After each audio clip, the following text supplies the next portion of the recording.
Hey river folks, greetings on this sunny and wonderfully warm Wednesday morning.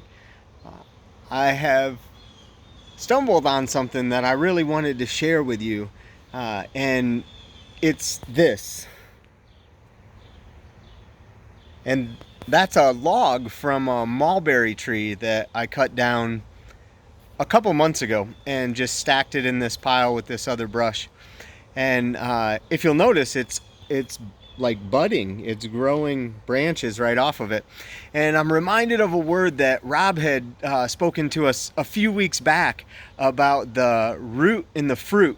And oftentimes we want to just like pick the fruit of the dysfunctional behavior without getting at the root and the wounds and the lies and the false beliefs that we have that are causing that fruit.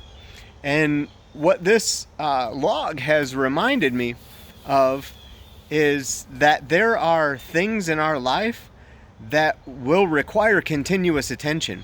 That there's brokenness and wounding that even though we've dealt with it before and have dealt with it thoroughly before, it has a tendency to just take up life all on its own and start growing again. And if I left this log sitting in the log pile, you can be assured that it would grow roots and another mulberry tree would come up, and that mulberry tree would have the little berries and very, very difficult to get rid of.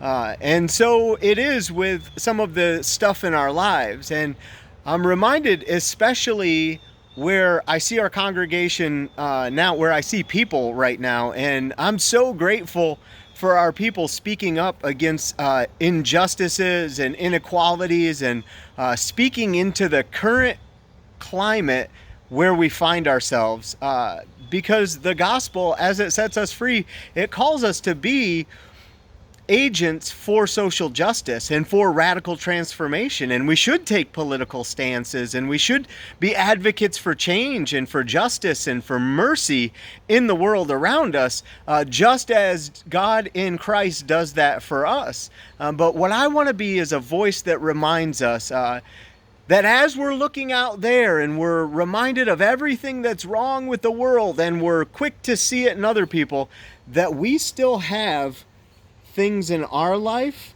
that will require attention. And I want to remind us to look within ourselves at the things that we need to be working on, that we need the Lord to touch in our own stuff, because all too often it becomes too easy to get a single focus that only focuses externally at things that other people need to change. And then we forget that we ourselves are broken, that we are people who are in need of grace, that we are people who need the gospel to be proclaimed to us continually, and that we have character defects and shortcomings that are not going to be reconciled on this side of eternity, and that we need to lean into the grace of Jesus also. So in as much as other people need to change, we need to change too. And what that does is it tears down that wall between us and them, and it makes us us.